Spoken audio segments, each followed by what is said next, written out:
Hello everybody. I've noticed that no one has done a video on these stainless steel twin disc detainer picks sold in Aliexpress. Well, the reviews have not been that great, and I can kind of understand. And if you just look at the tips, you're probably thinking, what are these tools going to work on? Well, I bought them. And you're going to notice there's two sellers. One sells it for double the price of the other. And if you ask the cheaper guy, why is yours so inexpensive compared to the other guy? And when you're using the same exact pictures, he won't respond. And the other guy says his is top quality according to the description. Well, they look exactly the same. And irregardless of what the quality is, the pick tips, what are these even good for? They're cut on an electrical discharge machine. They do not drill these tips. They slice through the metal and they make a little circle and they silver solder these things on.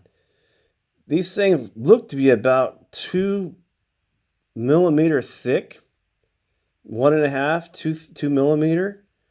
What are these things going to work on? Maybe I just don't know how to pick disc detainer locks, but I can't imagine these things working on anything. And the other one is pretty much the exact same thing. It's just smaller. What a piece of garbage. Silver soldered garbage. And if you break it, well, good luck getting parts because all this is silver soldered on there.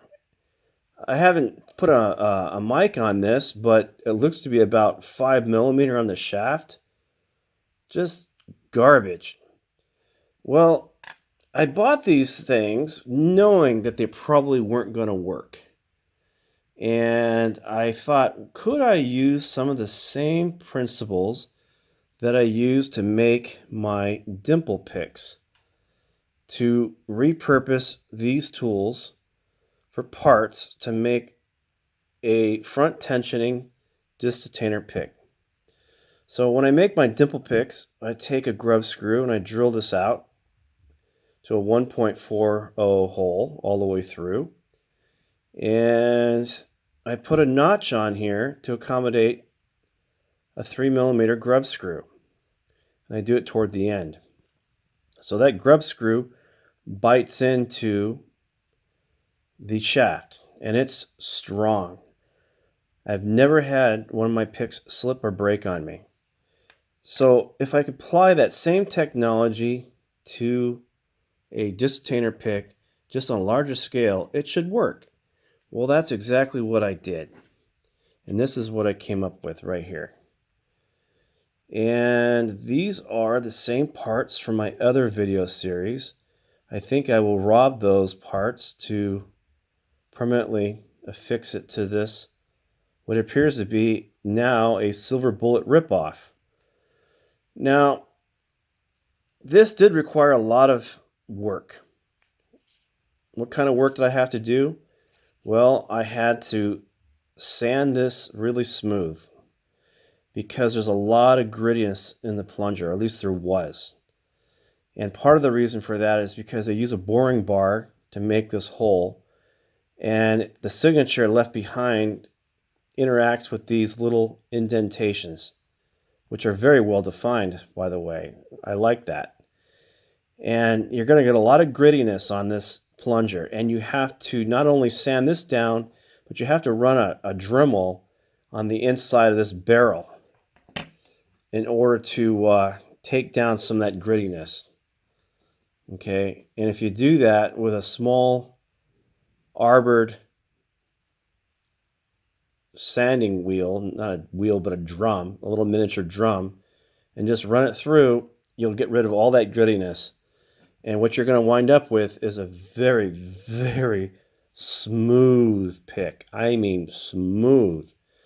Very happy with that. But there's other things you got to do. You have to drill this hole to a 6 millimeter diameter. And you have to drill it deeper.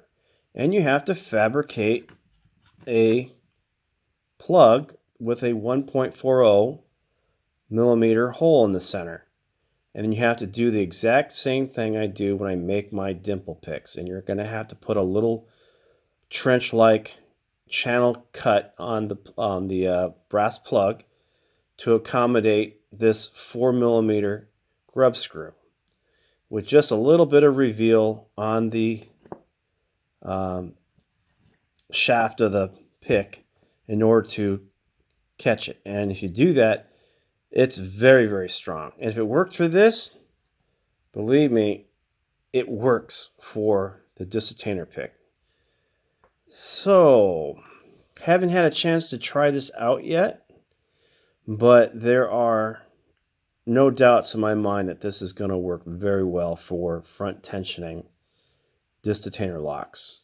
And one other thing I want to add is that compared to the Silver Bullet, from this tip to the inside of this tip right here, Silver Bullet measures 24mm.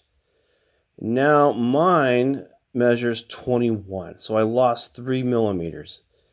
I don't think that's really that critical. I checked a few of the locks, and I think that's more than ample enough space for most of the Chinese locks I'm working on.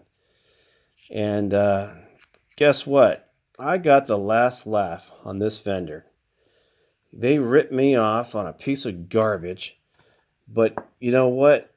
The price that you're going to pay, go with the cheaper guy, mind you. I basically got 2 quality picks for a fraction of the price of what you'd pay for a Silver Bullet. And all I got to do now is do the same exact thing. Got to buy another ejector pin with sleeve and deal with this and make another one of those, another one of these, and another project for a rainy day. But I'm very, very happy with the action on this. It's very, very smooth, and I'm very, very excited to share this with you today, and I appreciate some positive feedback, and let me know what you think. Thanks for watching today's video.